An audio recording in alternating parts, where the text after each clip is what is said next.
આ યુવાન જેનું નામ છે મહેન્દ્ર ઉર્ફે કરણ સોલંકી, જેની ગઈકાલે ઘાતકી હત્યા થઈ હતી. હત્યાને પગલે ગીતા મંદિર મજૂરગામ સહિતની જગ્યા પર સન્નાટો વ્યાપી ગયો હતો. આ યુવાન અમદાવાદના ગીતા મંદિર રોડ પર આવેલી કૃષ્ણનગર નાણા રોડ પર રહેતો હતો અને લેબોરેટરીમાં નોકરી કરતો હતો. સાથે શુભ પ્રસંગમાં ઢોલ વગાડવા માટે પણ જતો હતો. જે ગઈકાલે મજૂરગામમાં રહેતા હિરેન ખંડાગળેને ત્યાં લગ્ન હોવાથી ઢોલ વગાડવા માટે ગયો હતો.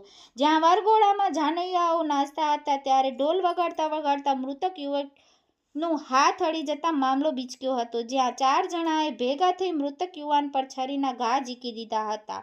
જોકે ઘટનાની જાણ કાગડાફીટ પોલીસને થતાં તાત્કાલિક ઘટના સ્થળે ઉચ્ચ પોલીસ અધિકારીઓનો કાફલો દોડી આવ્યો હતો અને યુવકની સારવાર માટે હોસ્પિટલ ખસેડાયો હતો, પણ ડોક્ટરે મૃત જાહેર કર્યો હતો.